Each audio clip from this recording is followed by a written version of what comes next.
এদিকে ইরানের সাথে আমেরিকার যে চুক্তির প্রশ্ন তা নিয়ে শেষ মুহূর্তে ব্যাপক আলাপ আলোচনা চলছে। এমনকি প্রেসিডেন্ট ডোনাল্ড ট্রাম্প গত রাতে হোয়াইট হাউসের সিচুয়েশন রুমে 2 ঘন্টা মিটিং করার পরেও সিদ্ধান্ত নিতে পারেননি। এই চুক্তির আসলে মূল সমস্যাটা কোথায়?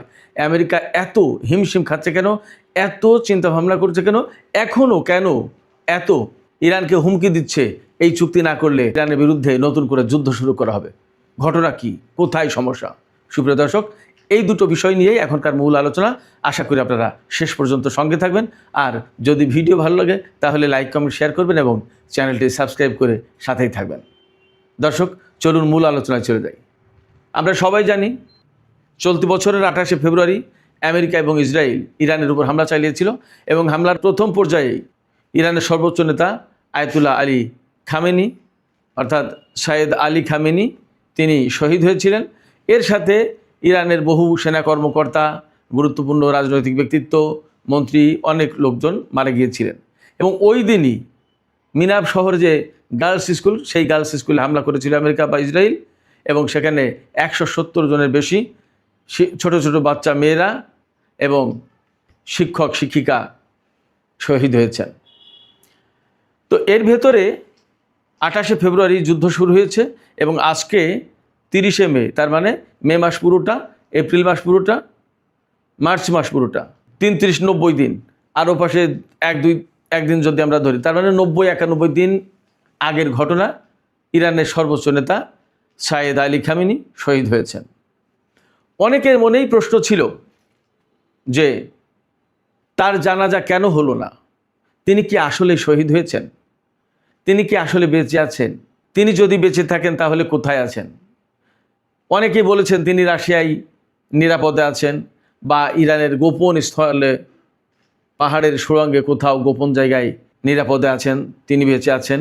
এবং এই বেঁচে থাকার ব্যাপার যেটা, এখানে দুটো ব্যাপার ছিল। একটা ছিল প্রত্যাশার জায়গা থেকে, আর একটা ছিল কনফিউশনের জায়গা থেকে। প্রত্যাশার জায়গা ছিল এই, অনেক মানুষ এখনও আমাকে বলেন যে উনি হয়তো বেঁচে আছেন, উনি ফিরে আসবেন। আসার জায়গা থেকে অনেকে বলেন যদি উনি ফিরে আসতেন, উনি যদি সত্যিই বেঁচে থাকেন, কতই না ভালো হবে। তার মানে ইরানের সর্বোচ্চ নেতার প্রতি সারা বিশ্বের কোটি কোটি মানুষের আলাদা রকমের ভালোবাসা আছে। কারোর ভালোবাসা তাদের ধর্মীয় নেতা হিসেবে, কারোর ভালোবাসা একজন মুসলিম নেতা হিসেবে, কারোর ভালোবাসা ইরানের সর্বোচ্চ নেতা হিসেবে, কারোর ভালোবাসা অ্যাজ এ ম্যান, একজন ভালো মানুষ হিসেবে, একজন যোগ্য নেতা। তার কি চমৎকার বাচনভঙ্গি, তার কি সুন্দর চেহারা, অবয়ব, চাকচিক্যময় চেহারা, মানুষ এগুলো খুব পছন্দ করত। এই জায়গা থেকে আমাকে অনেকে বলেন, সিরাজ ভাই, সর্বোচ্চ নেতা কি সত্যিই মারা গেছেন নাকি উনি বেঁচে আছেন? যদি বেঁচে থাকতেন কতই না ভালো হতো, উনি যদি কখনো ফিরে আসেন।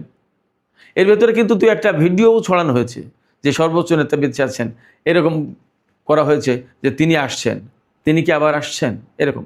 এগুলো আসলে অনেকেই ভিউ পাওয়ার জন্য করেছে। বাট আমি যেহেতু ইরানে ছিলাম, একরকমের দায়িত্বশীলতার জায়গা থেকে কথা বলতে হয়। সেক্ষেত্রে উল্টাপাল্টা কথা বললে তো হবে না। আবল তাবল কথা বলে বা ভুল তথ্য দিয়ে মানুষকে উজ্জীবিত করা, ভুল পথে পরিচালিত করা, কিংবা কিছু ভিউ পাওয়ার আশায়, ভাইরাল হওয়ার আশায় এই ধরনের মিথ্যা গুজব ছড়ানো, এগুলো তো উচিত না। আমি যে কাজগুলো করছি, যে কথাগুলো বলছি, এর ভিতরে একরকমের সাংবাদিকতা আছে, এর ভেতরে একরকমের দায়িত্বশীলতার জায়গা থেকে সত্য প্রচারের ব্যাপার আছে, একটা দায়িত্বশীলতার জায়গা থেকে বাস্তব ঘটনা ব্যাখ্যা করার একটা প্রশ্ন রয়েছে। এই জায়গা থেকে হুটহাট করে যে কোনো কথা বলা যায় না। এজন্য আমি একটু অপেক্ষা করছিলাম, আসলে কি হয়েছে, কি হচ্ছে দেখি। যদিও আমি বিভিন্ন ইরানি সূত্র থেকে খবর পাচ্ছিলাম যে না, সর্বোচ্চ নেতা শহীদ হয়েছেন, তিনি শহীদ হয়ে গেছেন, তিনি আর আমাদের মাঝে নেই। আমি জিজ্ঞেস করেছি তখন যে তাহলে কেন জানাজা হচ্ছে না, দাফন কাফন হলো না, ব্যাপারটা কি? তখন সব জায়গা থেকে মোটামুটি একই কথা বলা হয়েছে, সেটা হচ্ছে এই যে তিনি তো সর্বোচ্চ নেতা, তিনি শুধুমাত্র ইরানের সর্বোচ্চ নেতা নন, সারা বিশ্বের মুসলমানদের একটা গুরুত্বপূর্ণ ফিগার। তিনি একজন শিয়া মাযহাবের বিরাট বড় আলেম, মার্জা। তিনি, তার ভক্ত অনুরক্ত কোটি কোটি সারা বিশ্বে। এরপরে ইরানের জনগণ তো আছেই, সারা বিশ্ব থেকে বহু লোকের সমাগম হবে তার দাফন এবং জানাজা অনুষ্ঠানে, হতে হয়। তো এই যুদ্ধ পরিস্থিতির ভেতরে যদি তার জানাজা দাফন অনুষ্ঠানের আয়োজন করা হয়, তাহলে সেটা যেরকম কলেবরে যেরকম সুন্দরভাবে করা দরকার সেটা করা যাবে না। অতএব সবাই অপেক্ষায় আছে, ইরান সরকার অপেক্ষায় আছে, ইরানের জনগণ অপেক্ষায় আছে যে একটা বেটার সিচুয়েশন আসলে তখন এই জানাজা, এই দাফন কাফন হবে। তো এখন প্রশ্ন আসতে পারে যে বেটার সিচুয়েশন কি হয়েছে? বেটার সিচুয়েশন বলতে আমরা যতদূর যা খবর পাচ্ছি তাতে ইরান এবং আমেরিকার ভেতরে একটা দীর্ঘমেয়াদী যুদ্ধ বিরতির চুক্তি হতে যাচ্ছে, সমঝোতা হয়েছে, মোটামুটি চূড়ান্ত প্রায় বলা যায়। তবে আমেরিকার পক্ষ থেকে একদম পরিষ্কারভাবে চূড়ান্ত না করা পর্যন্ত ইরান সেটা চূড়ান্ত বলছে না। এক, দুই হচ্ছে আমেরিকার চূড়ান্ত বলার পরেও ইরানকে দেখতে হবে সেগুলো যে আসলে কি শর্ত, কি বক্তব্য, কি স্টেটমেন্ট দিয়ে আমেরিকা চূড়ান্ত বলছে, এবং সেই ব্যাপারে যদি আপত্তি থাকে তাহলে ইরান মানবে না। তারপরে ইরান যে সমস্ত শর্ত সরায় দিয়েছে তা কতগুলো মানা হচ্ছে সেটা কিন্তু একটা প্রশ্ন। আমেরিকা বললেই ইরান চুক্তি করতে বাধ্য তা না, কিন্তু আমি এই প্রসঙ্গে একটু পরে আসছি, আজকে আলোচনা দ্বিতীয় টপিক এটা। তো এই অবস্থায় আমরা ধরে নিতে পারছি বা ধারণা করছি বা আশা করা হচ্ছে সারা বিশ্বে এইভাবে একটা পরিবেশ তৈরি হয়েছে যে ইরানের সাথে আমেরিকার একটা যুদ্ধবিরতির চুক্তি হতে যাচ্ছে। এই যুদ্ধবিরতির চুক্তি যদি হয় তার মেয়াদ থাকবে 60 দিন, 2 মাস। তো এর ভেতরে ইরানে দাফন কাফন এবং জানাজার অনুষ্ঠানটা করা হবে। এবং এই ব্যাপারে আজকেই আমি মেসেজ পেয়েছি যে সর্বোচ্চ নেতার জানাজা এবং দাফন কাফনের জন্য আয়োজন করা হচ্ছে। এরই মধ্যে কমিটি গঠন করা হয়েছে এবং বিভিন্ন রকমের উপকমিটি, সাব কমিটি হবে।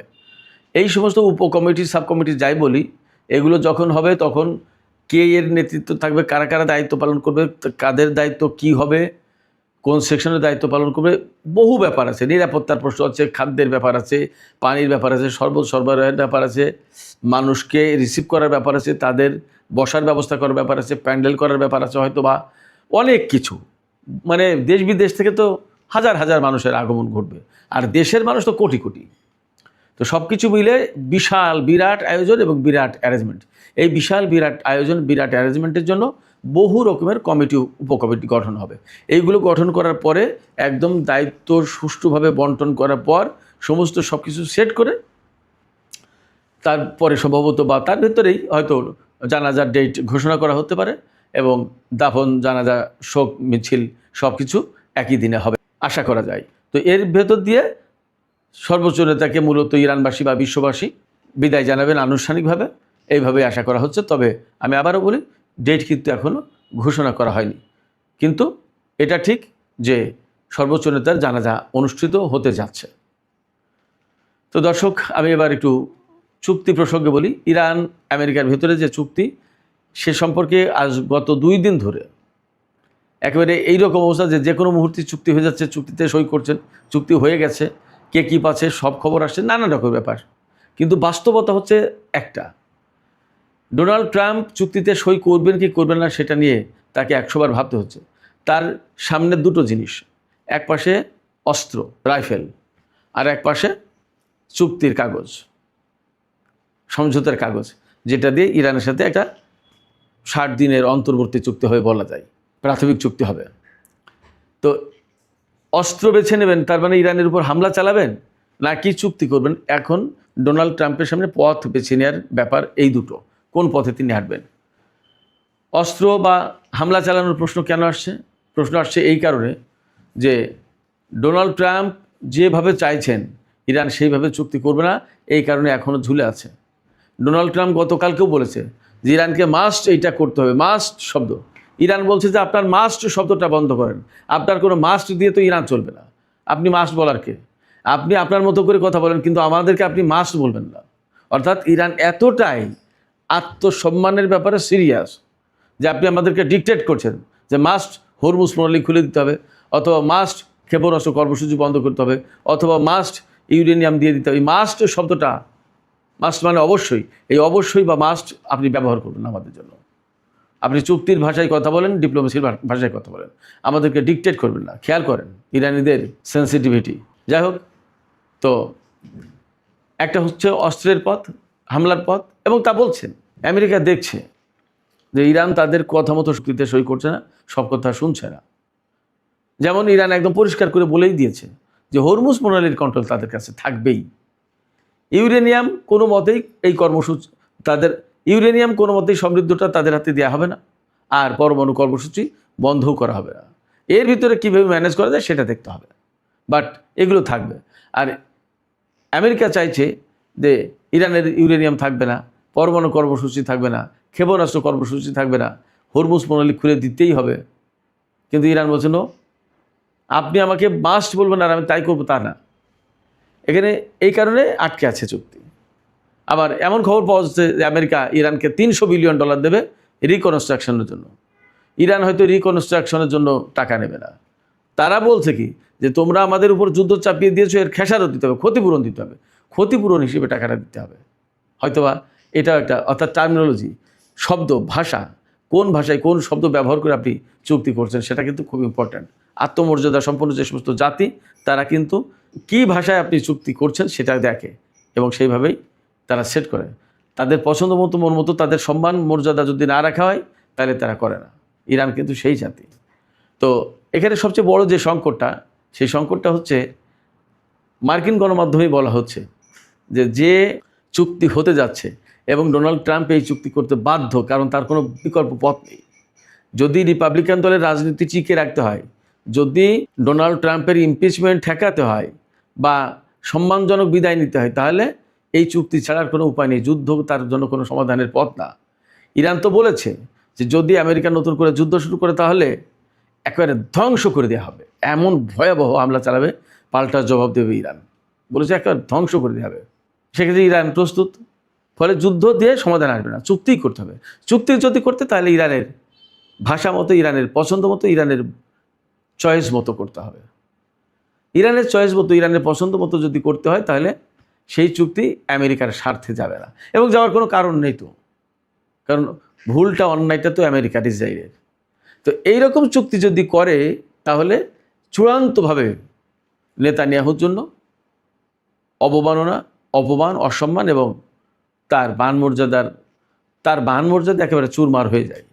কারণ হচ্ছে তিনি বছরের পর বছর ধরে বলে আসছিলেন যে ইরানকে তিনি শিক্ষা দেবেন, শায়েস্তা করবেন, ইরানের পরমাণু কর্মসূচি থাকতে পারবে না, ক্ষেপণাস্ত্র থাকতে পারবে না, ইরানের সরকার পরিবর্তন করে ফেলবে, বহু কিছু। এর একটাও করতে পারেনি এবং পারবে না। তাহলে নেতানিয়াহু যে এই যে ভয়াবহ যুদ্ধ করলো, ইসরায়েলের বিরাট অর্থনৈতিক সংকট তৈরি করে দিল, ইসরায়েলের নিরাপত্তা এখন ঝুঁকির মুখে। কারণ কি? ইসরায়েল, আমেরিকা এতদিন ইরানের বিরুদ্ধে যুদ্ধ করেনি। আমেরিকার সামনে তার এক ধরনের অপরিচিত ভয় হিসেবেও ছিল বটে, যে কেমন না জানি তাদের সাথে মোকাবেলা করতে গেলে কি হয়। বিশ্বের 1 নম্বর পরাশক্তি ইসরায়েল, যেখানে 6 দিনে পুরো আরব বিশ্বকে কাত করে দিয়েছিল, সেখানে সেই ইসরায়েলের সাথে যুদ্ধ করা কঠিন ব্যাপার। তো এরকম একটা কনফিউশন ছিল কিন্তু ইরানের ভেতরে। এখন দুইবার যুদ্ধ করে দেখে যে এদের সাথে তো যুদ্ধ করার কোনো ব্যাপার না। এখন পথ কিন্তু ইরানের সামনে খুলে গেছে। সেক্ষেত্রে আর কখনো ইসরায়েল ইরানের এগেনস্টে মাথা তুলে দাঁড়াতে পারবে এটা ভাবার কোনো কারণ নেই। সেক্ষেত্রে এই চুক্তি যদি না হয় তাহলে ট্রাম্পের জন্য বিপদ, আর চুক্তি হলে নেতানিয়াহুর জন্য বিপদ। তারা দুইজন শাকের করাতের ভেতরে পড়েছে। এই অবস্থায় আমরা অপেক্ষা করি, দেখি কি দাঁড়ায়।